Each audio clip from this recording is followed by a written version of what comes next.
شروع اللہ کا نام لے کر جو بڑا مہربان نہایت رحم والا ہے۔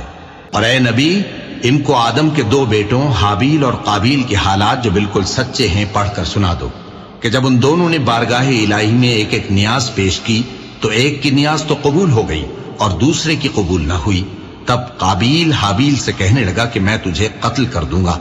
اس نے کہا کہ اللہ پرہیزگاروں ہی کی نیاز قبول فرمایا کرتا ہے، اگر تو مجھے قتل کرنے کے لیے مجھ پر ہاتھ چلائے گا تو میں تجھ کو قتل کرنے کے لیے تجھ پر ہاتھ نہیں چلاؤں گا۔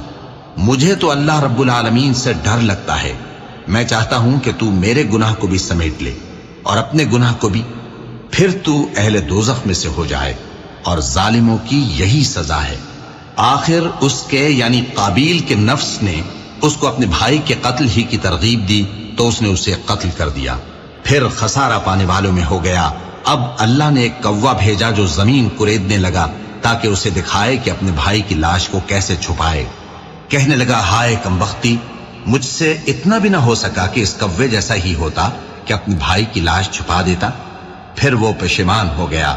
اس قتل کی وجہ سے ہم نے بنی اسرائیل کے ذمے یہ بات لکھ دی کہ جو شخص کسی کو ناحق قتل کرے گا، یعنی بغیر اس کے کہ جان کا بدلہ لیا جائے یا ملک میں خرابی کرنے کی سزا دی جائے، تو اس نے گویا تمام انسانوں کو قتل کیا، اور جو ایک انسان کی جان بچا لے تو گویا اس نے سارے انسانوں کو زندگی دے دی۔